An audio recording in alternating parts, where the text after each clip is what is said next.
Alors, bonjour les amis, nous sommes toujours dans l'évangile de Jean et cette fois-ci au chapitre 10, les versets 31 à 42. Les Juifs, à nouveau, ramassèrent des pierres pour le lapider. Mais Jésus reprit, « Je vous ai fait voir tant d'œuvres belles qui venaient du Père. Pour laquelle de ces œuvres voulez-vous me lapider ?»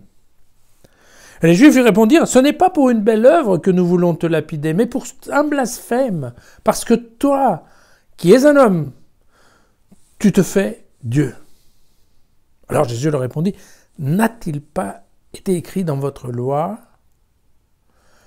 j'ai dit, vous êtes des dieux. » Il arrive donc à la loi d'appeler Dieu ceux auxquels la parole de Dieu fut adressée. Or, nul ne peut abolir l'Écriture.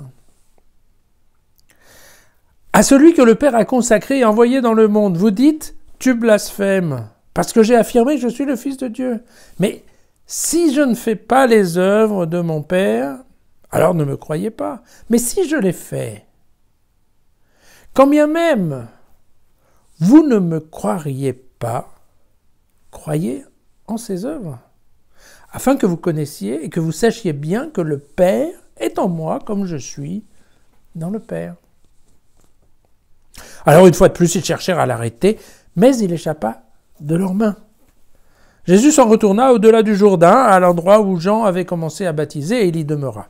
Beaucoup vinrent à lui, et ils disaient, « Jean, certes, n'a opéré aucun signe, mais tout ce qu'il a dit de cet homme était vrai. » Et là, ils furent nombreux à croire en lui. Je ne sais pas si vous avez remarqué, ce n'est pas la première fois qu'on termine un passage de Jean avec cette petite phrase, « Ils furent nombreux à croire en lui ». Oui, il y en eut beaucoup qui crurent en lui. Voilà. Bon, écoutez, alors, pour comprendre ce passage, parce que évidemment là on a sauté, on était au chapitre 8, on se retrouve au chapitre 10, et en plus presque à la fin, en tout cas au verset 31, qu'est-ce qui se passe avant ? Avant c'est très simple, on est juste après la guérison, vous savez, de l'aveugle de naissance. En fait, après ce discours, Jean développe en fait l'exemple du bon berger, voilà, qu'on n'a pas encore vu dans les lectures, mais qu'on va certainement voir un jour.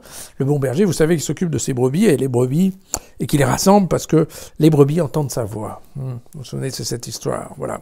Et donc, effectivement, il conclut en plus ce développement en disant « Moi et le Père ne sommes qu'un », et là, à partir de là, évidemment, on entend déjà siffler les cailloux. C'est évident que ça ne va pas rigoler avec ça. Bon, il y a de toute façon, encore une fois, il y a un malentendu sur la question des bonnes œuvres, puisque vous vous souvenez que, évidemment, les Juifs, et ça c'est dans toute leur Mishnah et dans le Talmud, en fait, ils sont obligés de faire des bonnes œuvres. On ne peut pas croire. C'est pas que des gens qui ont une foi complètement froide et intellectuelle. Non, les Juifs sont aussi obligés à faire des bonnes œuvres. Et en direction aussi des pauvres, d'accord. Donc c'est ça ce qu'ils appellent les bonnes œuvres. Donc pour eux c'est les bonnes œuvres. Ils comprennent pas la différence alors que Jésus leur parle non pas des bonnes œuvres, mais des œuvres exceptionnelles qu'il a fait au nom de Dieu. Et en fait, il veut leur montrer, attention, il y a quand même une différence. Vous voyez que c'est pas la même chose. On n'est pas en train de parler de la charité à la petite semaine. Là, on parle de trucs importants quand même. Rendre la vue à un aveugle de naissance, c'est quand même pas banal. Surtout que dans la tradition juive, on sait bien que ressusciter quelqu'un ou rendre la vue à quelqu'un, c'est typiquement une chose que seul Dieu sait faire. D'accord ? Et donc c'est ça, c'est ça bien évidemment le discours. Alors cette phrase magnifique, si on veut bien, le Père est en moi comme je suis dans le Père. Alors ça a été développé par les exégètes, évidemment, c'est ce qu'on appelle l'immanence réciproque. Alors pourquoi ? L'idée c'est quoi ? C'est que le Père est dans le Fils dans la mesure où Jésus représente parfaitement Dieu dans le monde. D'accord ? Donc vous savez cette question, si vous me voyez, vous voyez le Père. Donc c'est cette représentation parfaite. D'accord ? Et dans ce sens-là, effectivement, le Père est dans le Fils. On voit le Fils, on voit le Père. Voilà. Et la réciproque, c'est le Fils est dans le Père. Pourquoi ? Parce que le Fils ne fait rien dans son nom. Le Fils fait tout au nom du Père. Donc effectivement, c'est bien les œuvres du Père. D'accord ? Donc c'est bien cette question... le Père est en moi comme je suis dans le Père. Voilà, c'est une façon littéraire, une phrase assez sympa pour parler de ça.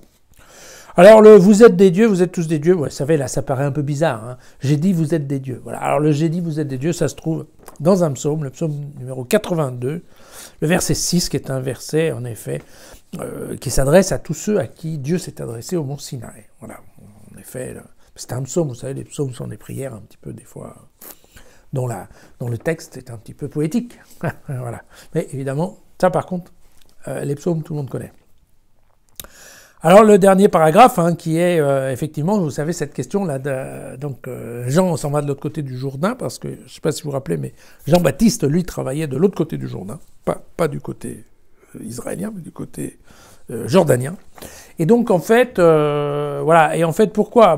D'abord, parce que ça permet à Jean de dire, voilà, fin de la 3e visite à Jérusalem de Jésus.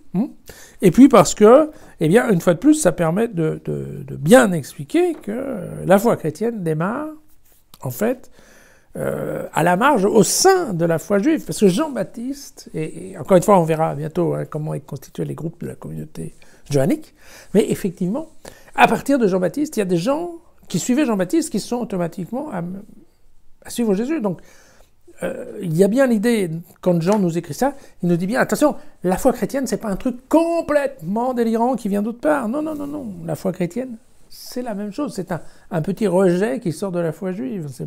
On n'est pas sur une autre planète. D'accord ? C'est la façon dont il utilise Jean-Baptiste pour parler de ça, parce que déjà, ils ont oublié que Jean-Baptiste leur avait dit que c'était lui, le Fils de l'homme, qui n'était, vous vous souvenez, n'était pas digne de se pencher pour resserrer la lanière de sa sandale. Vous voyez ? Eh bien, les Juifs ont déjà oublié tout ça. Donc, il est bon que Jésus retourne là-bas. Voilà. Nous, on y retourne demain, si vous voulez.